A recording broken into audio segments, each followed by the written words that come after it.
Olá, olá, meus amigos, tudo bem com vocês? Carlos Pimentel por aqui, oficial de Justiça, secretário da Central de Mandados da Comarca da Ilha.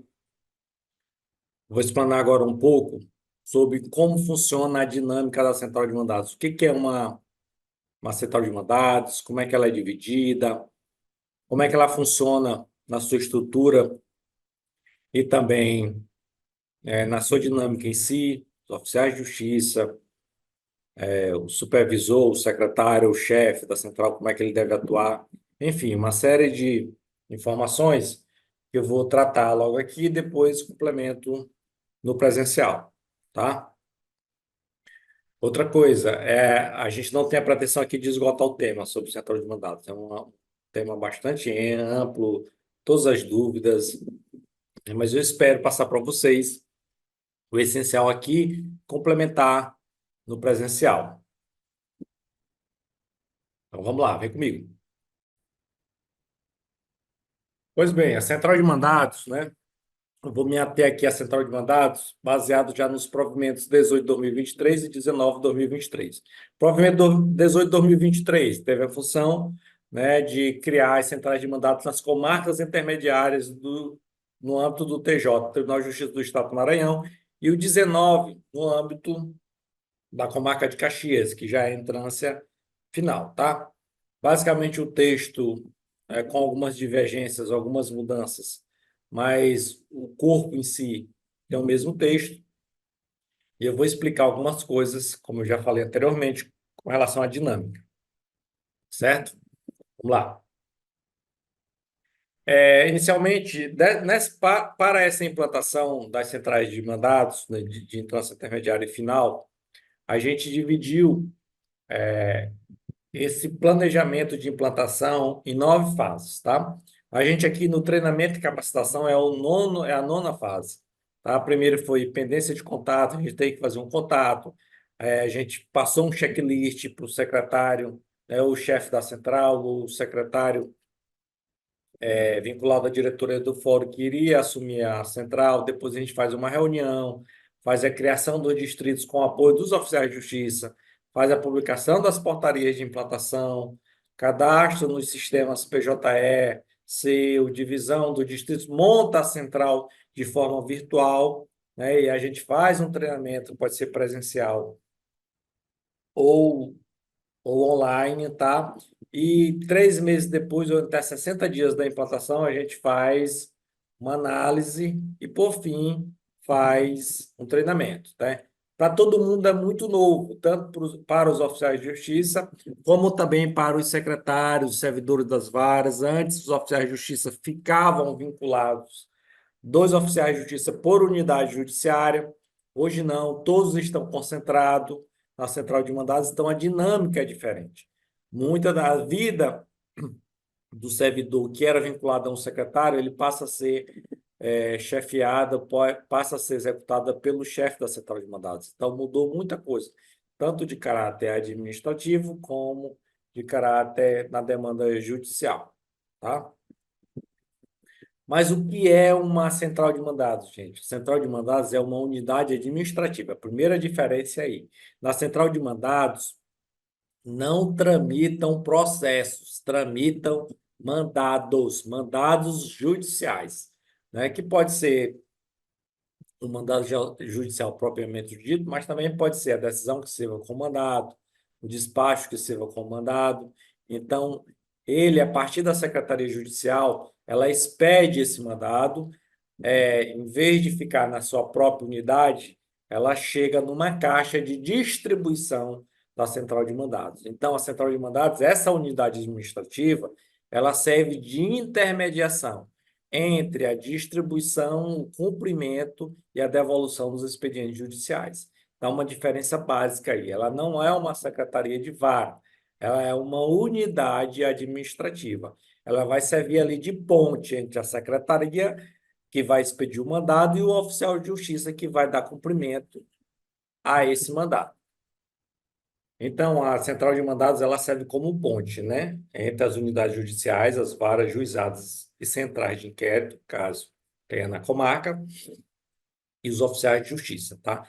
Aqui tem uma série já de diferenças logo de início, tá? Antes, quando o oficial de justiça está vinculado à sua unidade judicial, o próprio servidor que expede, ele já faz a distribuição, né, desse mandado, desse expediente para o oficial de justiça. A primeira diferença aqui é essa, que quando ele expede o mandado, ele não cai na caixa eletrônica da própria unidade judiciária, da própria vara. Ele cai na caixa de distribuição da central de mandados, né? Então, quando não se tem central de mandados, o servidor ou a secretária expede o mandado e automaticamente tem que entrar num outro perfil e já fazer a distribuição para o oficial de justiça, para um dos seus dois oficiais de justiça.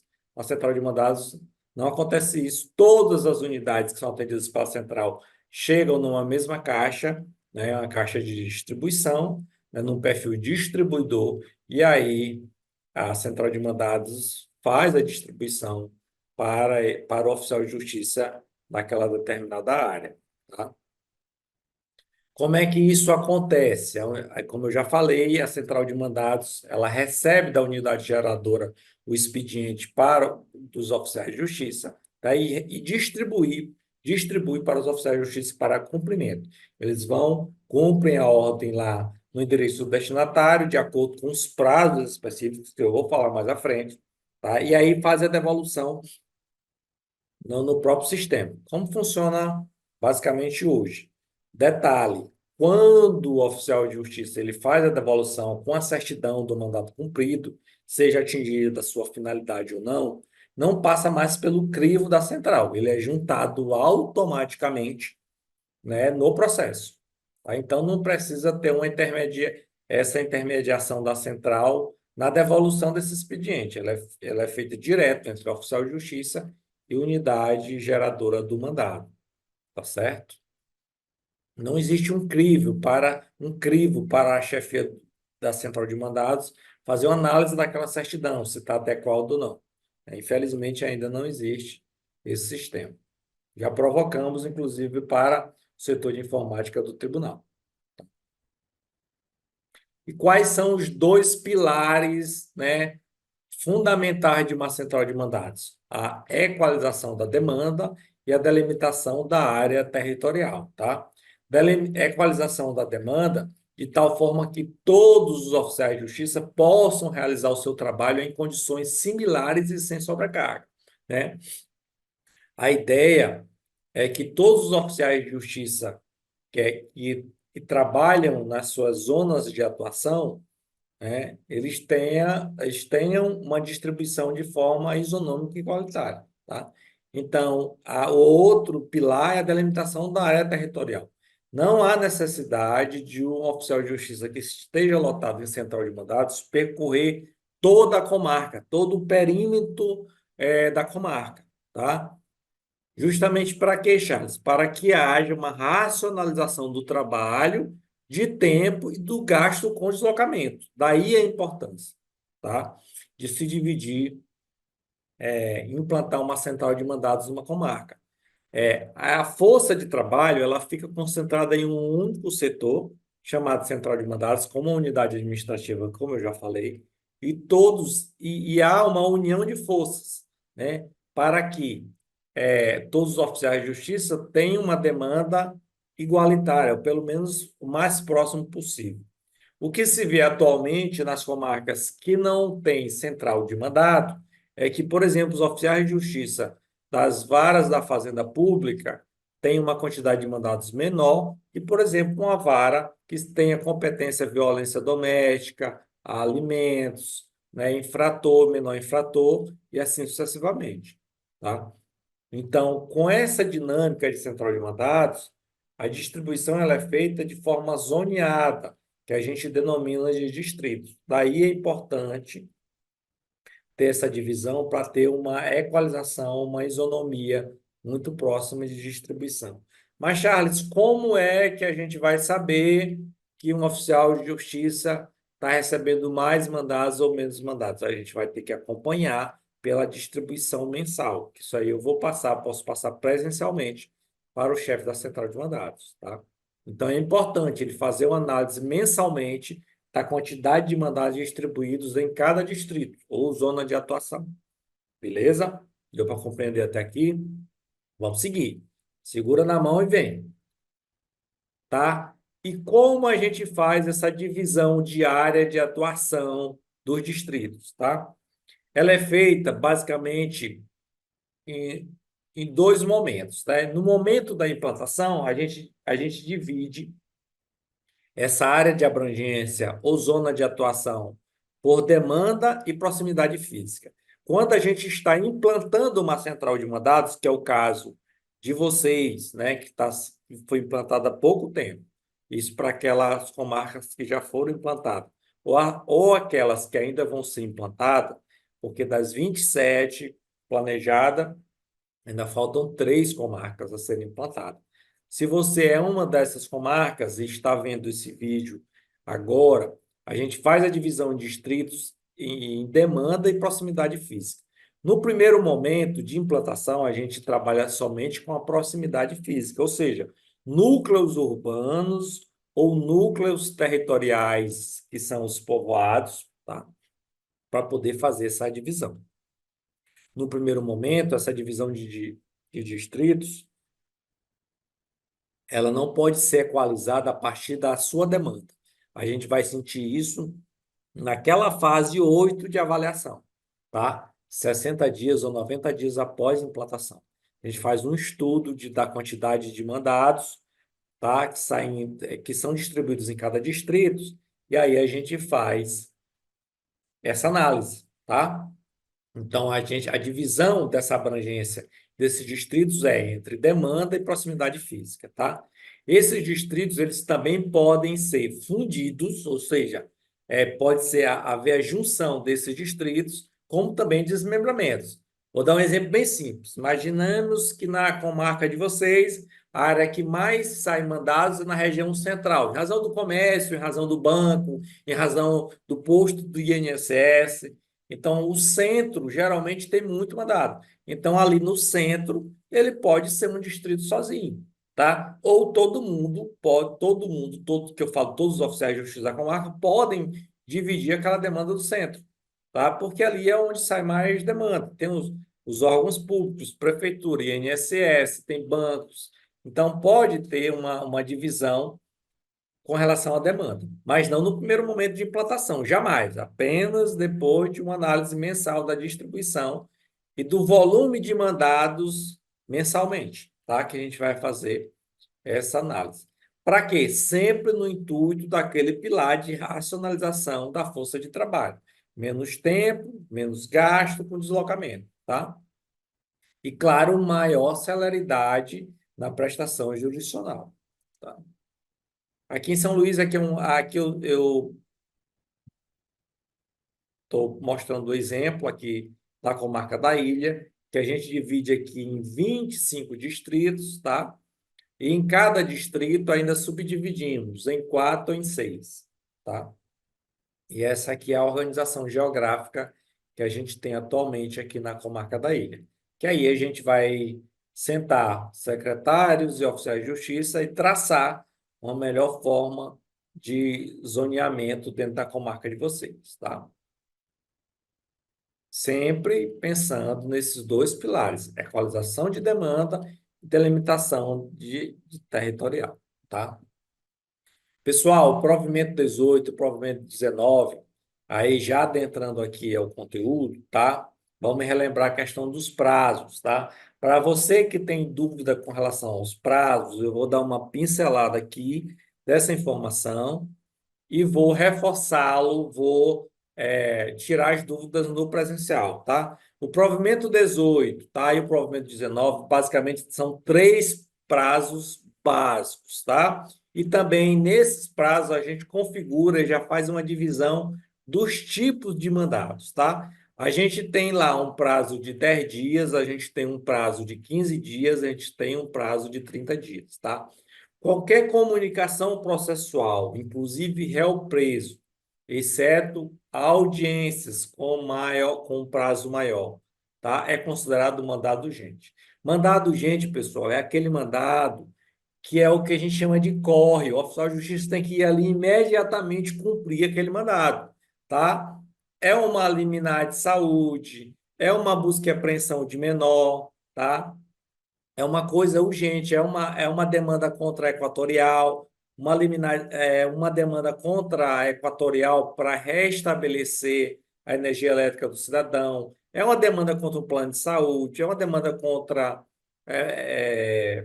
no sentido de conseguir um leito para o destinatário, enfim, é toda demanda, é uma medida protetiva de urgência, todo e qualquer mandado que tem que ser cumprido imediatamente ou nas próximas 48 horas, tá? Fazendo uma ressalva bastante importante. Nem toda liminar ou antecipação de tutela é considerado mandado urgente, tá? Por exemplo, busca e apreensão de veículo, liminar de reintegração de posto, desocupação forçada, tá? Por que isso? Porque esse tipo de mandado, ele independe da pessoa física do oficial de justiça. Ele precisa de um amparo, de um aparato ou de uma estrutura para cumprir aquela diligência. É uma reintegração de posse, por exemplo, precisa da força pública do Estado. Não sei se vocês sabem, e o Márcio vai tratar isso na reintegração de posse. Tem que ter um estudo de situação daquela localidade para saber o contingente de policial que vão ser, que vai ser necessário para cumprir e dar o apoio ao oficial de justiça. Né? Então, a PM, a Polícia Militar, faz todo um estudo de situação. Né? Por exemplo, também uma busca e apreensão de veículo, também precisa de uma viatura. Uma medida protetiva de urgência, tá? Também precisa de uma viatura, né? Mas nesse caso, a medida protetiva de urgência, ele precisa ser cumprido imediatamente, tá? Então, em que pese se precisar dessa, melhor dizendo, em que pese precisar desse apoio policial no afastamento do lar, ele integra aqui esse rol de mandados urgentes, tá? Agora, se for uma reintegração de posse, uma ação de despejo, tá? E qualquer outro que depende de um amparo maior, uma logística maior para cumprimento, o oficial de justiça ele tem um prazo que eu chamo de mandados complexos, que é 30 dias para cumprimento. Em regra, os mandados urgentes têm que ser cumpridos imediatamente, ou então aquelas audiências que têm que ser executadas, que são determinadas pelo magistrado, num prazo de até 10 dias. Mas, pessoal, esse prazo de 10 dias não é o juiz despachar, designando a audiência, e a secretaria se deu conta, por algum motivo, o processo ficou lá na secretaria tramitando, não deu conta de que o processo foi marcado para uma determinada data. Não é 10 dias antes da audiência, é 10 dias da designação pelo magistrado em audiência, tá? No despacho, melhor dizendo.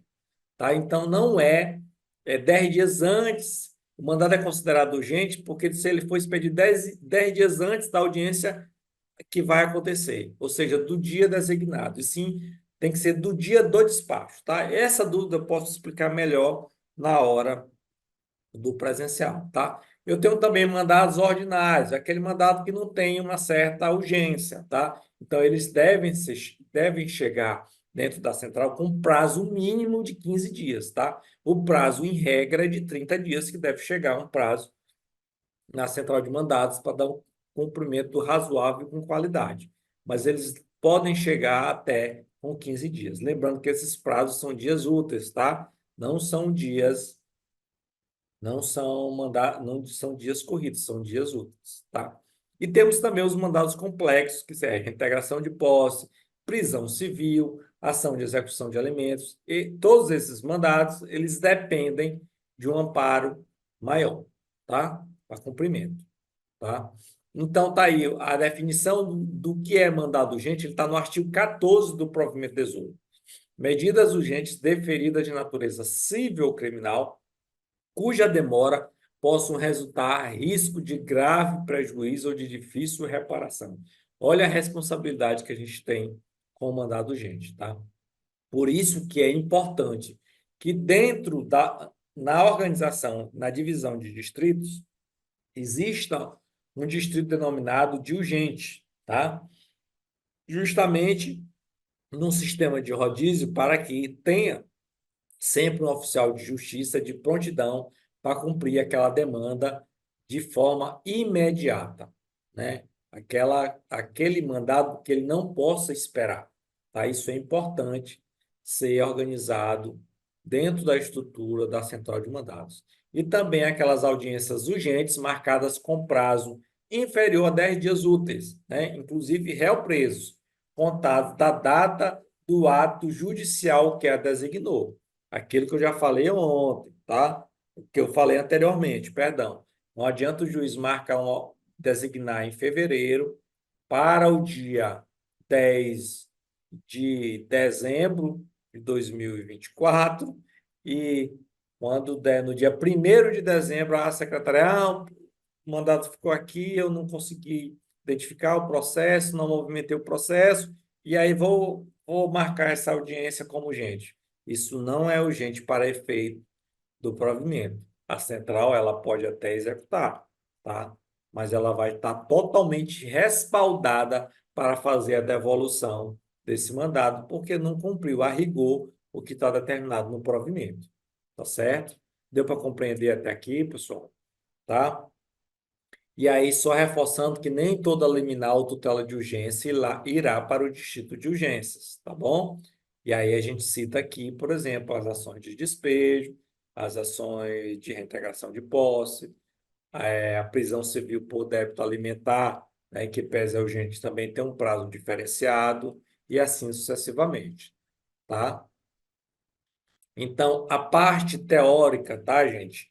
É basicamente essa aqui. Eu vou tirar outras dúvidas no presencial. Só um detalhe aqui antes de encerrarmos esse vídeo, tá? Conto com a colaboração dos secretários, servidores que expressam o mandato, né, que façam essa marcação no ato de expedição do mandado, na hora da preparação do ato, que for mandado gente, que seja marcado como gente, tá?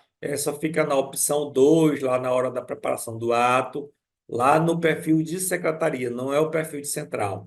E que também faça o cadastro das audiências na tela do PJE, tá? Eu estou mostrando aí esse print que vocês podem observar como eles chegam na central com o ícone diferenciado. O mandado urgente ele chega com esse ícone de relógio, tá? E a audiência cadastrada, ele também chega com essa marcação. Quando ele chega com essa marcação de urgente, ele vai para o topo da tela do oficial de justiça e vai para o topo da tela da distribuição, tá? E a importância de se marcar isso, né, esses dois ícones, é que 5 dias antes de acontecer a audiência e o oficial de justiça ainda não tenha devolvido aquele mandado para aquela audiência, ele recebe um ícone de exclamação na tela, tá? Ele é ao lado do cadastro da audiência.